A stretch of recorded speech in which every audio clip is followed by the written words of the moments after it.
नमस्कार मित्रांनो, स्वागत आहे आपलं आपल्या एका नवीन व्हिडिओमध्ये। शेतकरी मित्रांनो, आपण आपल्या चॅनलवरती बरेचसे व्हिडिओ पाहतो जे की गावरान कुक्कुट पालन असन, शेळी पालन असन किंवा इतर व्यवसाय। तर शेतकरी मित्रांनो, मी सध्या आहे सौंदाणा गावामध्ये आणि माझ्या पाठीमागे जर तुम्ही पाहिलं तुम्हाला एक कोंबडी पालन दिसतं। याविषयी आपण सविस्तर माहिती पाहणार आहोत। मित्रांनो, विशेष असा आहे या व्हिडिओमध्ये आपण जी गोष्ट पाहणार आहोत एक विनी गोष्ट आहे। एक इंजिनियर मुलगा आहे आणि त्यांनी हे बनवलेलं फार्म आहे। गावखेड्यामध्ये आपण 2 रुपये कशा पद्धतीने कमवले पाहिजेत काय सविस्तर माहिती आपण या व्हिडिओमधून पाहणार आहोत। हे जे कोंबडी पालन आहे कावेरी जातीचं आहे आणि विशेष म्हणजे 5000 कोंबड्यांचं हे फार्म आहे।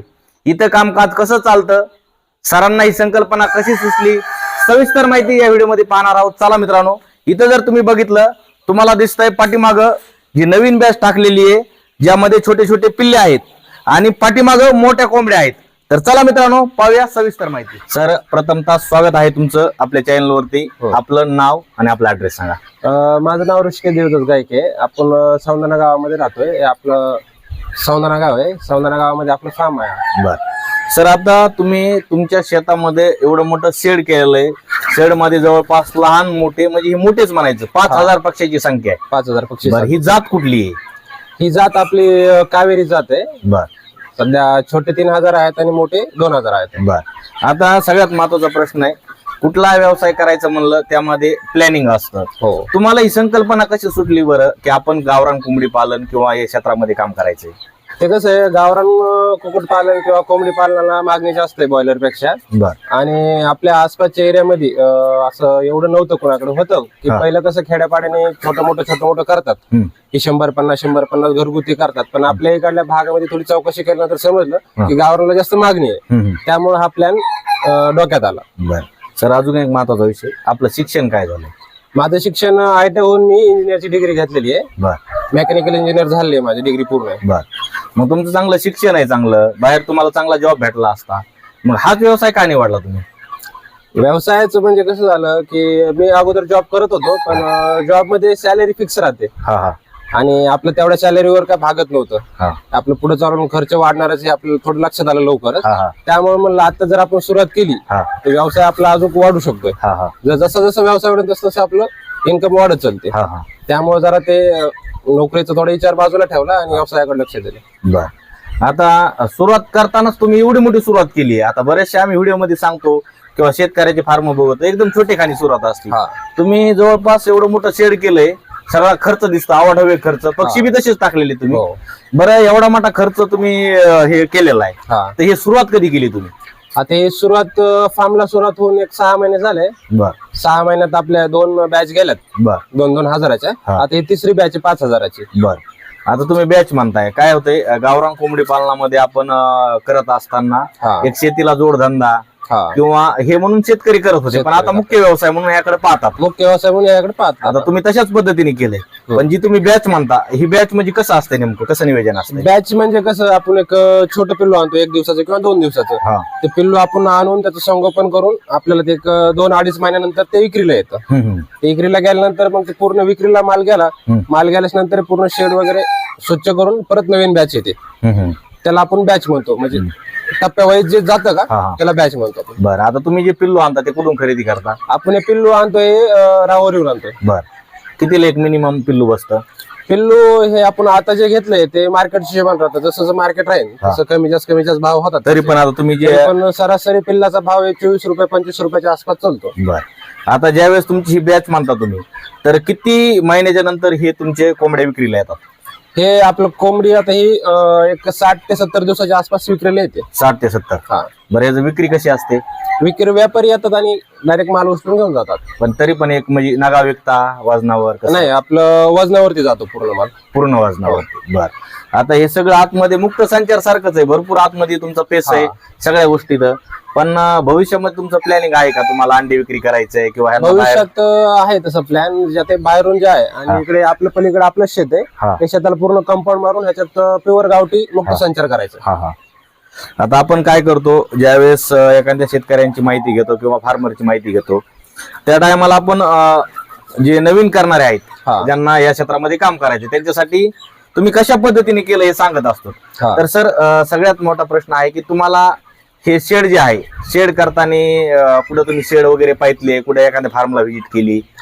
मी शेड बांधायच्या अगोदर एक 2-2.5 महिन्यांनी असेल फार्मला व्हिजिटच मारत होतो. बर. प्रत्येक फार्मवर जाऊन तिथे चौकशा करायचो की त्यांचा अनुभव घ्यायचो, हा. कसं चाललंय कसं नाही ते बघायचो. त्यांच्यापाशी 1-2 दिवस म्हणजे त्यांचं कामकाज बघायचो. हा. त्याच्यानंतर मग हे सुरू केलं. म्हणजे तुम्ही डायरेक्ट केलेलं नाही? डायरेक्ट नाही केलेलं. कुठेतरी अगोदर मी 2-2.5 महिने अनुभव घेतला, त्यांचा स्वतःचा वैयक्तिक अनुभव घेतला किंवा माझा वैयक्तिक अनुभव घेतला त्यांच्यापाशी जाऊन. त्याच्यानंतरच मी हे काम सुरू केलं. बरं, आता आपले शेडची रचना कशी, किती बाय किती काय? आता शेड आपलं हे रुंदीला 30 फूट आहे आणि लांबीला असं 150 फूट आहे. बर, म्हणजे 30 बाय 150. 150 बाय 150. बर, त्याला एक खर्च एक अंदाजे किती आलेला आहे आपला? त्याला अंदाजे खर्च एक 13 लाख रुपये धरून चालायचं. 13 लाख रुपये. आता सर्वसामान्य शेतकऱ्याला तर हे परवडत नाही, मग कसं?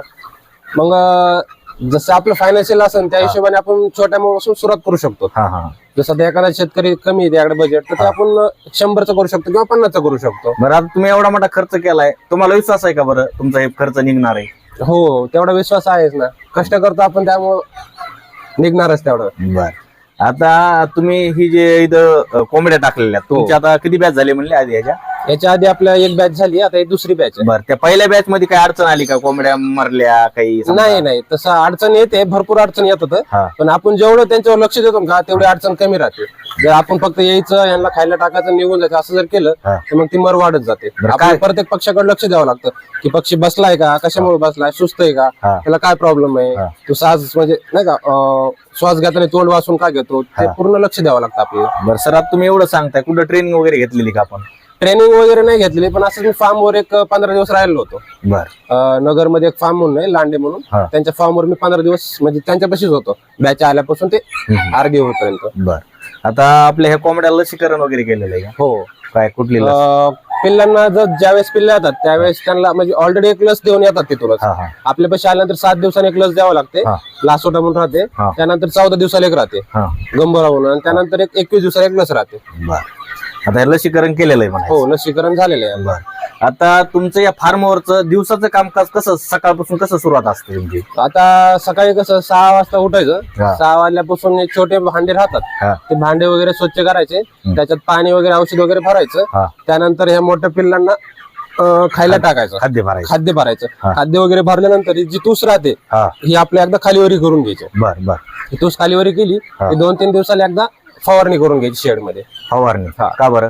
ते जंतुनाशक किंवा कीटकनाशक म्हणून फवारणी राहते. 2-3 दिवसाला कन्फर्म 2-3 दिवसाला करायची. नाही केली तर मग ते फापा वगैरे होतात किंवा ते पक्ष्यांना असं खाज सुटते. बर, आता तुम्ही एवढी मोठी गुंतवणूक केली आहे, एवढं शेड केलंय, पण हे कामकाज करत असताना तुम्ही एकटेच करता का तुमच्या संगतीला कोण म्हणजे कसं? नाही, म्हणजे कसं कामकाज करताना मी एकटाच करतो, पण अडीअडचणीला फॅमिली सोबत राहतेच, म्हणजे आई किंवा वडील कोणतरी असतातच. बरं, आता सगळ्यात महत्वाचा एक प्रश्न आहे, तुम्ही फॅमिलीचा विषय काढला म्हणून, कुठलाही व्यवसाय असेल, काही गोष्ट करायची म्हणलं तरी घरच्याचा म्हणा, समाजाचं काहीतरी बघण्याचा दृष्टिकोन. आता तुम्ही तुमची इंजिनिअरिंग झाली, तुम्ही जॉब सोडला, जॉब सोडून गावाकडे आला, तुमचं पोरग काय करतंय, बरं अशा काही अडचणी आल्या का? बरं शेअर करा.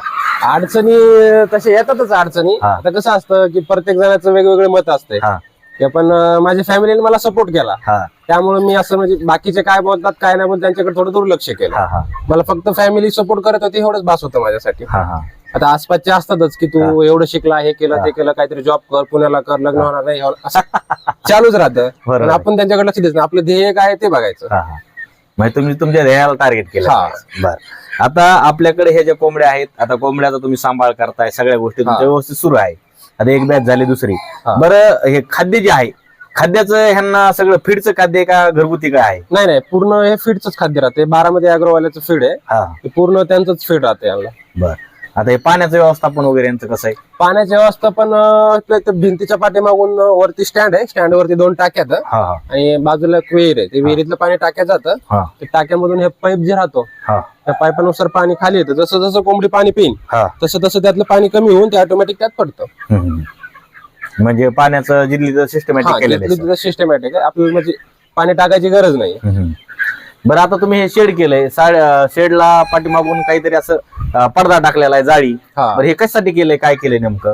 आता ही जे पडद्याच्या जाळीच्या पाठीमागून जे पडदा आहे ते आपल्या कामाला थंडीच्या दिवसात किंवा मग पावसाळ्याच्या दिवसात कामाला येतो. ज्यावेळेस वारं कावर पाऊस येतो, आता जर इकडून पाऊस आला किंवा इकडून पाऊस आला तर डायरेक्ट आतमध्ये त्याचे शिंतळे येतात. हा हा त्यामुळे आपण ज्यावेळेस स्पर्धा वर्ग घेतो त्यावेळेस कोंबड्यांना किंवा त्याला काही त्रास होत नाही, संरक्षण होतं. संरक्षण होतं किंवा थंडीच्या दिवसात जरा त्यांना थंडीला प्रमाण कमी होतं. बर, आता तुमच्यासारख्याच नवीन युवकांना समजा हे कोंबडी पालन करायचंय, हा तर त्यांच्यासाठी शेडची रचना तुमच्या मते कशी असायला पाहिजे बरं?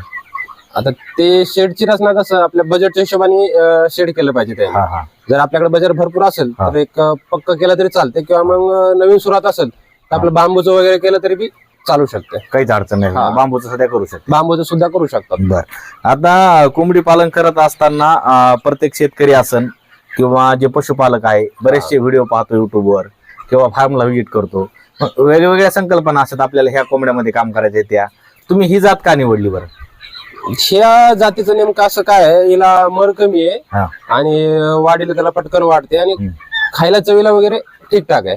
म्हणजे गावरांसारखं. गावरान म्हणजे 90% गावरांच्या पुढेच आहे माणसं. 90% म्हणजे गावरांमध्येच मोडते. बर, आता ह्याचं अंडी वगैरे निघतात का समजा? हा, ही जर आपण अजून 2-2.5 महिने जास्त सांभाळली का तर अंडी द्यायला सुरू करतात ते. मग आता तुमचं टार्गेट काय, अंड्यामध्ये काम करायचं का हे असंच आहे? असं नाही, आपलं टार्गेट सध्या मांस मध्येच आहे. मांस मध्ये. हा, बरं, एक खरं एक प्रामाणिक सांगायचं, कारण कसं आहे बरेचसे व्हिडिओ पाहत असताना शेतकरी लक्ष देऊन ऐकत असतात किंवा आपल्यासारखे जे तरुण आहेत ऐकतात. या व्यवसायामध्ये तुमचं ऐकून करत असतात की हे चला ह्या सरांनी केलं, इंजिनिअरिंग सोडली, आपण बी इंजिनिअरिंग करतो किंवा असं काहीतरी संकल्पना असतात चालूच लोकांच्या. आहे. करतात. बरं, खरंच कोंबडी पालन परवडतं का बरं एकदम इमानदारीने? जर आपण जीव लावून जर केलं का हा ते कोंबडी पालनासारखं म्हणजे पैसा दुसरीकडे नाहीये.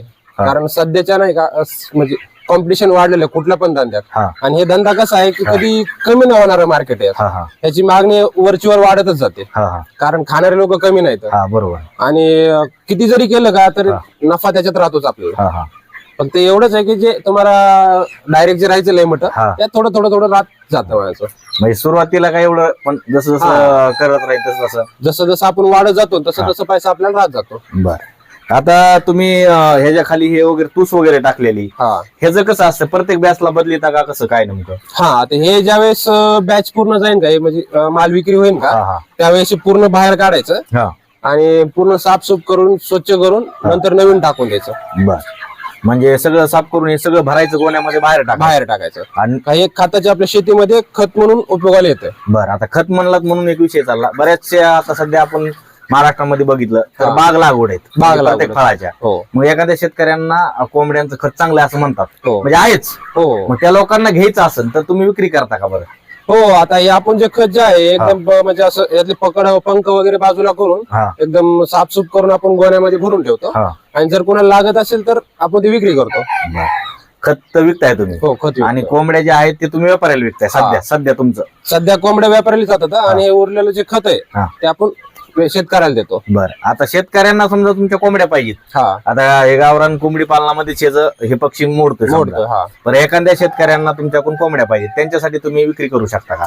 हो, जसं आता कोंबडी जर विक्रीला आली, जर कोणी शेतकरी आला की मला 10 पाहिजेत किंवा 5 पाहिजेत, हा. आपण त्यांना देतो ना. म्हणजे तुम्ही 10-5 वर सध्या विक्री करताय, हा म्हणजे काय अडचण नाही समजा अडचण नाही. शेतकऱ्याला. शेतकरी जर आपल्याकडे आला हा की आपल्याला 10-5 पाहिजे, कारण तो शेतकरी आहे, हा हा बरोबर. व्यापारी नाहीये. हा हा शेतकऱ्यासाठी आपण बी शेतकरी, आपल्याला माहिती आहे की आपली कशी परिस्थिती हा. असते, त्यामुळे आपण त्यांना देतो. बर, शेतकरी मित्रांनो, कुणाला कावेरी जातीच्या म्हणजे कावेरी जातीच्या जर कोंबड्या पाहिजे असत्या, सरांकडे 3000 ते 5000 पक्षी, तर भरपूर इथं पक्षी बसू शकतात. भविष्यात त्यांचं फार्म मोठं असणार आहे.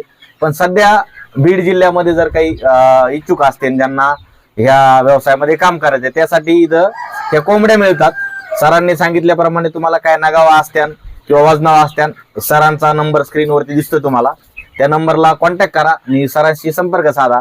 जशा पद्धतीने तुम्हाला पाहिजे तसं तुम्ही घेऊ शकता. बरं सर, अजून एक माहिती की आता उन्हाळ्याचे दिवस आहेत, उन्हाळ्याच्या दिवसामध्ये कोंबड्यांची भरपूर मर असते, ह्या गोष्टी आता तुम्हाला हे तसं काही आलंय का, जाणवलंय का? कोंबड्यांची मर होते कारण गरमी म्हणजे जास्त राहते. हा हा आपल्या आसपासचं वातावरण कसं याच्यानुसार आपण पक्षी टाकू शकतो हा उन्हाळ्यात. हा आपल्या आसपास जर थंड वातावरण असेल उन्हाळ्यात हा तर आपण थोडा पक्षी जास्त टाकू शकतो, किंवा जर आसपास जर पाणी कमतरता असेल हा. तर फक्त शेड मध्ये जी गर्दी होणार आहे का ती थोडी कमी करायची. आपली कॅपॅसिटी जर 2000 ची असेल तर आपण त्या टायमाला 1500 टाकायचे. असं आहे का? हा, म्हणजे काय होतं, ते गर्मीनी जास्त करून त्यांना हिटिंग होते, हिट झाल्यानंतर ही स्ट्रोक येतो, त्यामुळे ते मरतात जास्त. म्हणजे थोडी कमी संख्येमध्ये टाकायची, म्हणजे कमी जास्त गर्दी नाही संख्येमध्ये, झाली. हा कमी संख्या टाकली का असं जरा पटांगण राहिले का त्यांना जरा प्रॉब्लेम येत नाही. बर, आता तुमचा ह्या कोंबडी पालनामधला 6 महिन्याचा अनुभव आहे, बऱ्याचशा गोष्टी तुम्हाला माहिती. तुम्ही बऱ्याचशा फार्मवरती समजा व्हिजिट केली, माहिती घेतली, तर काही शेतकरी काय करतात, माहिती न घेता व्यवसायामध्ये करतात, त्यांच्यासाठी काय सांगतात? म्हणजे माहिती न घेता डायरेक्ट जर सुरू केलं का तर आपण कधी पण तोट्यामध्ये जातो. हा. धंदा करायचा असेल तर अगोदर त्याची माहिती परिपूर्ण केली पाहिजे. हा. माहिती पूर्ण झाल्याच्या नंतरच आपण त्यात उतरायला पाहिजे. बरोबर आहे. कारण आपण लोकांचं बघून जर करत असतो हा. का तर त्यात आपण सक्सेस नाही होऊ शकत. बरोबर आहे. ज्यावेळेस आपण स्वतः करतो का त्यावेळेस आपला अनुभव येत जातो. कुठं काय अडचण आहे, कुठं काय अडचण आहे, त्या अडचणीचं आपण तोंड देता आलं पाहिजे तर आपण काहीतरी करू शकतो. बर सर, तुमचा एखादा अनुभव की तुम्ही हे 6 महिन्यामध्ये असा एखादा अनुभव आहे का वाईट प्रसंग या व्यवसायामध्ये काम करत असताना? हा, येतो ना. आता मागच्या बॅचलाच काय आलं तर ज्यावेळेस मार्केटला माल यायचा होता आपला हा. त्यावेळेस पक्ष्यांना सर्दीचं प्रमाण झालं. हा, हा. तर सर्दीमुळं काय होतं की आपण जर लक्ष कमी केलं तर त्यांचं वजन पण कमी होतं आणि मर पण वाढते. मग त्यावेळेस आपल्याला त्यांच्याकडे थोडं लक्ष देऊन काम करावं लागतंय. की वजन पण कमी नाही झालं पाहिजे आणि मर पण नाही झाली पाहिजे. मिनिमम किती वजन व्हायला पाहिजे बरं तुमच्या मते पक्षाचं, म्हणजे आपल्याला विक्रीसाठी वाटेल? का? हा. मिनिमम नर जर आपला असेल तर 1500-1600 आसपास गेला पाहिजे. म्हणजे किमतीला नाही वजनाला 1500 ग्रॅम किंवा 1600 ग्रॅम गेला पाहिजे. आणि मादी जी आहे ती 1200, 1250, 1300 आसपास गेली पाहिजे. बरं, आपल्याकडे रिझल्ट कसा आहे? आपल्याकडे आता मागच्या बॅचला जे गेलता एक नर गेलता 1450 आणि मादी गेली 1250. बर, तर त्यासाठी बेस्ट खाद्य कुठलं आहे बरं? आता बऱ्याच शेतकऱ्याचे कमेंट असतात, आम्ही तर हे खाद्य देत होतं, आमच्याकडे हे दिलं तरी आमच्या ह्याचं वजन वाढत. त्यासाठी आता आपल्याला अनुभव जे आलाय ते बारामती अॅग्रोच आहे, ग्रोमोर म्हणून आहे. त्यांनी जरा फरक पडतो याला वजनाला. बर, आता शेतकरी कसं तर शेतीमध्ये काम करत असताना शेतकऱ्याच्या शेतामध्ये भाजीपाला असतो किंवा एखादी फळझाड असते, मग ते वेस्टेज जातं किंवा घरी आपलं काहीतरी उरलेलं असतंय. बरेचसे शेतकरी फार्म करत असताना कोंबडी पालनचे त्यामध्ये खाद्याचा त्याचा वापर करतात. नाही, तसं तुम्ही तसं नाही करायला पाहिजे. तसं जर केलं का तर काय होतं कोंबडीच्या वजनाला किंवा मग त्याला फरक पडतो. म्हणजे आपल्याकडे जर गावरान असेल, प्युअर गावरान, तर त्याला आपण टाकलं तरी काय हरकत नाही. पण हे कावेरी वगैरे, सोनाली वगैरे काय त्याला जे आहे का ह्या फीडवरून त्या फीडवर जर शिफ्ट झाले तर त्यांच्या वजनामध्ये फरक पडतो. म्हणजे वजन वाढण्यात अडथळा येतो. ज्यांना मांस विक्रीसाठी करायचंय, वजन वाढीसाठी, त्यासाठी हे खाद्य द्यावं, हेच खाद्य द्यावं लागेल. त्यांना ज्याला घरगुती अंड्यावर त्याच्यावर ठेवायचंय त्यांच्यासाठी आपलं कुठलं वेस्टेज मटेरियल असेल, हॉटेलचं किंवा घरचं कुठलं बी, ते चालू शकतं. बर, आता तुम्ही कावेरीमध्ये काम करताय, तुमची जमीन इथं साईटलाच आहे, तुमच्या शेतामध्येच हे फार्म आहे. बरं, आता तुम्ही सांगितलं सुरुवातीला की भविष्यामध्ये मला जाळी वगैरे करायची. बरं, कावेरीच मुक्त संचार करणार का प्युअर गावरान कुठली जात आपण निवड? नाही, मुक्त संचार करायला आपण प्युअर गावरानच करणार. बर, कारण प्युअर गावरानला कसं आहे, मुक्त संचारमध्ये त्यांना बाहेर जेवढे राहतील तेवढे ते लवकर हे होतात, म्हणजे सुटेबल होतात किंवा मोठे होतात. हे कावेरी वगैरे हे जी जात आहे त्यांना बाहेरची म्हणजे जास्त हेच नाही राहत. हे पण जमतात, पण आपण गावरानमध्येच काम करणार, प्युअर गावरान. बर, आता एक पक्षी आपल्याला दाखवा. समजा हे पक्षी आहे, तर हे पक्षी किती महिन्याचा आहे समजा? आता हे पक्षाला झाले तर 40 दिवस झाले. 40 दिवस. बर, आता ह्याचं मिनिमम वजन किती असणे का अंदाजे? एक 700-750 ग्रॅमच्या आसपास भरून तो. 750-700 ग्रॅम. बरं, गावरान कोंबडीचं माहिती तुम्हाला? गावरान कोंबडी एक 40 दिवसात एवढी भरणारच नाही. गावरान कोंबडीचं एवढं वजन यायला कमसे कम 2-2.5 महिने लागतात. म्हणजे मांस विक्रीसाठी हे बेस्ट आहे म्हणा. ज्याला मांस विक्री करायची का त्यासाठी कावेरी, सोनाली वगैरे ठीकठाक आहे. बरं, आता समजा एखादा शेतकरी आला, शेतकरी वजनावर घेत नाही, शेतकरी डायरेक्ट म्हणतो मला हे 4 पाहिजे, त्या 5 पाहिजे, असं नागावर. बरं, त्यासाठी विक्री करायचं म्हणल्यानंतर तुमचा 6 महिन्याचा जो पक्षी असेल, कारण 6 महिन्याच्या पुढे अंडे देतात असं शेतकरी सांगतात. गावरान जे आहे 6 महिन्याच्या पुढे. 6 महिन्याचा पक्षी तुम्हाला तुम्ही समजा कितीला विकतात काय असं काही? आता आपला जे गावरान 6 महिन्याचा पक्षी जे आहे, जर त्याला नर पाहिजे असेल तर 700-800 रुपयाच्या आसपास जातो आणि मादी पाहिजे असेल तर 500-600 आसपास जाते. म्हणजे जशी हे बघून वजनाच्या हिशोबाने जाते ती. बर, तर शेतकरी मित्रांनो, आपण यांच्या फार्मवरची माहिती पाहतोय, कशा पद्धतीने शेड वगैरे केलं, संपूर्ण माहिती आपण घेण्याचा प्रयत्न केलेला. मित्रांनो, इथं जर बघितलं एकदम भारी व्यवस्थापन आहे. त्यांनी सांगितलं बारामती अॅग्रोचं जे फीड आहे ते देतात त्यांच्या कोंबड्यांना. शेडची रचना एकदम छान केलेली आहे.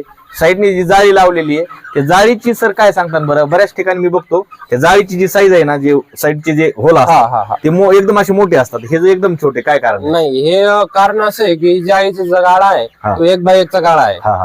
ह्याने काय होतं की बाहेरून जे येणारा पक्षी म्हणजे कुत्र, मांजर जे आहे ते असं पक्षी साईडने बसतात. साईडने बसल्यानंतर काय होतं, ते डायरेक्ट पंजा आतमध्ये जातो. त्याचा पंजा आतमध्ये गेला का ती कोंबडी किंवा पक्षी ते दाबला जातो. दाबल्यामुळे ते आपला पक्षी किंवा ते मेला जातो. त्याच्यामुळे जेवढा गाळा छोटा असेल तेवढं चांगलं. म्हणजे छोट्या गाळ्याची जाळी लावली हा, पाहिजे. छोट्या जाळी लावली पाहिजे. आणि ह्यासाठी शेतकरी मित्रांनो आपण ही माहिती विचारत असतो. फार्मावरती व्हिजिट करा, सरांनी सांगितल्याप्रमाणे की अनुभव घ्या. डायरेक्ट मी केलं 12 लाखाचं म्हणून तुम्ही करू नका. त्यांचं मत आहे, त्यांची इंजिनिअरिंग झाली, सगळ्या गोष्टी त्यांनी बघितलं. त्यांच्या गावखेड्यामध्ये, त्यांच्या गावामध्ये कशाला मागणी, गावरान कोंबड्यांना मागणी, मांस विक्री आहे, त्या पद्धतीने त्यांनी हे असं शेड केलेलं आहे. बरं सर, आता आपल्याकडे ही जी पक्षी आहेत सर्व एकाच बॅचचे का लहान मोठे कसं म्हणजे? नाही, पूर्ण एकाच बॅचचे ते सगळे एकाच बॅचचे. पूर्ण एकच दिवसाचे पिल्लू असतं. ज्यावेळेस पिल्लू जे येतं आपल्याकडे त्यावेळेस 1 दिवसाचं राहतं. तिथून पुढे मग आपण त्याचं संगोपन करायचं. म्हणजे 1 दिवसाचं पिल्लू तुम्ही खरेदी करताना? हो, 1 दिवसाचं पिल्लू खरेदी करताना करतो. आणि लास्ट म्हणजे तुम्ही किती महिन्याच्या नंतर हे विकता? ज्यावेळेस पिल्लू होते का त्यावेळेस 1 दिवसाचं असतं. आपल्याकडे येऊन ना ते कमसे कम 70 ते 75 दिवसाच्या आतमध्ये पिल्लू विक्रीला येतं. ते 70-75 दिवसात कन्फर्म तुम्ही विकता? कन्फर्म विकतात.